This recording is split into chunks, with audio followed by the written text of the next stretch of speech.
Question है सबसे कम अभिक्रियाशील धातु कौन है। तो सबसे कम अभिक्रियाशील धातु कौन होता है। अगर आप क्वेश्चन के अकॉर्डिंग देखिएगा तो उसमें ऑप्शन अलग अलग दिया था, तो उसका आंसर हो जाएगा क्या हो जाएगा, लोहा हो जाएगा। क्या हो जाएगा, लोहा, जिसको Fe बोला जाता है, Fe बोला जाता है। आप देख लीजिए यहाँ पे अगर आप एक्टिविटी सीरीज में देखिएगा सक्रियता श्रेणी में, तो आयरन यहाँ पे, फेरम यहाँ पे है। और सबसे कम की अगर बात करेगा, सबसे कम तो सोना का होगा, सबसे कम सोना। सबसे अधिक किसका होता है, पोटेशियम का होता है। हाईली रिएक्टिविटी कौन होता है, पोटेशियम। और सबसे कम किसका होता है, सोना का होता है। सोना से भी कम होता है प्लेटिनम का, लेकिन सबसे सोना का ही कम होता है। आप समझ गए होंगे बात को। सबसे अधिक पोटेशियम और सबसे कम सोना का। उसके बाद से दूसरा क्वेश्चन है कि कार्बन परमाणु की संख्या कितनी होती है। तो कार्बन परमाणु की संख्या कितनी होती है, 6 होती है। ये तो क्वेश्चन सबको पता रहता है। कार्बन परमाणु की संख्या कितनी होती है, 6। असंतृप्त हाइड्रोकार्बन जिनमें कार्बन परमाणु के बीच ट्रिपल बॉन्ड होता है, ट्रिपल बॉन्ड होता है, क्या कहलाते हैं। तो क्या कहलाते हैं, एल्काइन। क्या कहलाते हैं, एल्काइन। इसमें आयन उपसर्ग जुड़ा होता है, ये एल्काइन कहलाते हैं। यहाँ से क्वेश्चन आपको बहुत ज़्यादा बार पूछा जाता है। जैसे मान लीजिए कि ये क्वेश्चन होता है एल्के, आपसे पूछ देगा एल्केन का सूत्र। तो एल्केन का क्या होता है, CnH2n+2।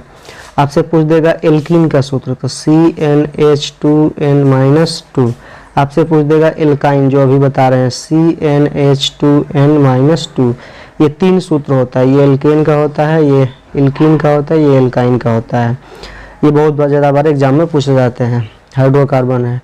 चलिए नेक्स्ट देखते हैं, प्रतिरोधक। प्रतिरोधक का ये सही यूनिट क्या होता है। तो प्रतिरोधक का क्या होता है, ओम मीटर।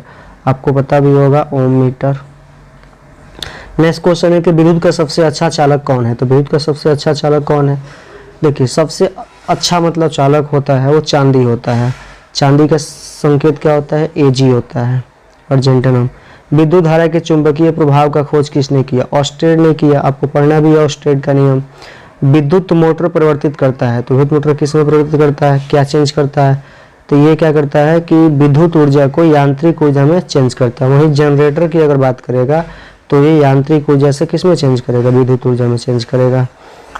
हमारे घरों में विद्युत आपूर्ति की जाती है। तो हमारे घरों में विद्युत आपूर्ति कितने पे होती है, 220 वोल्ट और 50 हर्ट्ज। ये करंट कैसा होता है, AC होता है, अल्टरनेटिंग करंट, AC होता है। 220 वोल्ट और कैसा करंट होता है, AC करंट होता है। इसका आंसर हो जाएगा।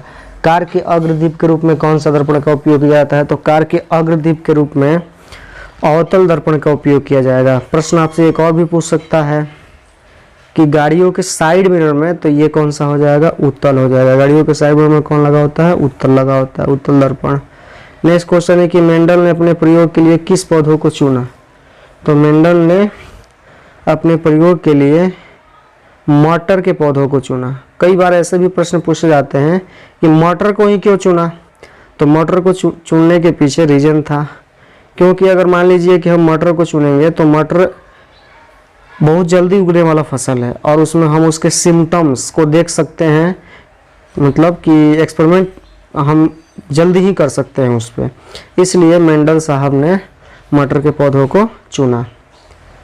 किसका अपवर्तनांक सबसे अधिक होता है। तो जिसका अपवर्तनांक सबसे अधिक होगा वो सबसे अधिक सघन होगा। तो सबसे अधिक सघन हीरा होता है और हीरा का अपवर्तनांक कितना होता है, 2.42। हीरा का अपवर्तनांक 2.42 होता है। वायुमंडल में प्रकाश के किस रंग का तरंगदैर्ध्य सबसे अधिक होता है। तो किसका होता है, लाल का होता है। जिसका तरंगदैर्ध्य अधिक होता है, जिसका तरंगदैर्ध्य अधिक होता है उसका अपवर्तनांक कम होता है। ये बात याद रखिएगा। आधुनिक आवर्त सारणी में क्षैतिज कतार को क्या कहते हैं। तो आधुनिक आवर्त सारणी में क्षैतिज कतार को क्या कहते हैं, आवर्त कहते हैं। और उदग्र स्तंभ को क्या कहते हैं, वर्ग कहते हैं। खड़ा वाला को वर्ग। ये रहा आपका आधुनिक आवर्त सारणी। देखिए यहाँ पे, तो आधुनिक आवर्त सारणी, ये वाली जो लाइन है, ये वाली नीचे की तरफ जो गई है, इसको बोलते हैं वर्ग, ग्रुप। आप देख भी पा रहे हैं ग्रुप लिखा हुआ है, इसको क्या बोलते हैं, ग्रुप। ग्रुप, ये तीर चिन्ह जो दिखाई दे रहा है ना इस तरह का, इसको इस तरह चलेंगे तो ग्रुप, और नीचे की तरफ जाएंगे इस तरह चलेंगे तो ये क्या हो जाएगा, आवर्त हो जाएगा। क्या हो जाएगा, आवर्त। और नीचे की तरफ जाएंगे तो ये क्या हो जाएगा, वर्ग। अब देखिए यहाँ से क्वेश्चन बहुत ज़्यादा बार पूछा जाता है कि आधुनिक आवर्त सारणी में आवर्तों की संख्या कितनी है। तो कितने आवर्त हैं यहाँ पे देखिए, नीचे की तरफ आएंगे तो 1 2 3 4 5 6 7 आवर्त है। आधुनिक आवर्त सारणी में कितने आवर्त है? 7 आवर्त है। अगर आपसे पूछ दे कि आधुनिक आवर्त सारणी में वर्गों की संख्या कितनी है, तो देख लीजिए वर्गों की संख्या कितनी है। वर्गों की संख्या कितनी है आप देख पा रहे होंगे, वर्गों की संख्या 18 होती है। वर्गों की संख्या कितनी होती है? 18 होती है। तो यहाँ से 1 2 3 4 ऐसे करके आइएगा तो 18 होती है। अब इससे और भी प्रश्न पूछे जाते हैं, बहुत ज़्यादा प्रश्न, इसका डिटेल वीडियो हम बना देंगे। 18वें वर्ग को शून्य तत्वों का समूह कहा जाता है। चलिए आगे देखते हैं नेक्स्ट क्वेश्चन को। ये जो आप देख रहे हो ये फिगर किसका है आप जानते हैं? ये फिगर है नेफ्रॉन का। किसका फिगर है? नेफ्रॉन। ये बोमन संपुट होता है। आगे क्वेश्चन देखने को मिलेगा, किस धातु को चाकी से हटाने से काटा जा सकता है? तो ये क्या होता है?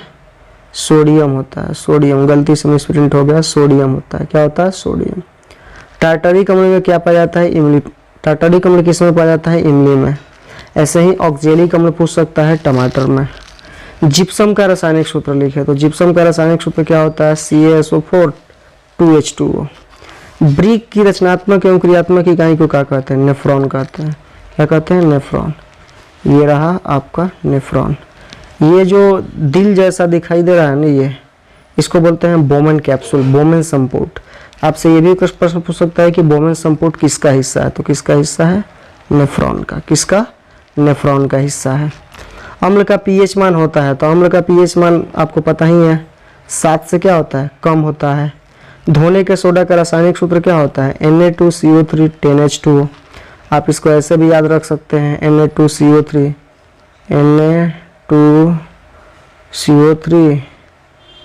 10H2O। तो ये हो गया आपका धोने का रासायनिक सूत्र, धोने के सोडा का। जैसे मान लीजिए कोई लड़की है वो 10 बाल्टी पानी का प्रयोग कर रही है, तो इस तरह से आप याद कर सकते हैं धोने के सोडा का 10 बाल्टी धोने के सोडा का रासायनिक सूत्र।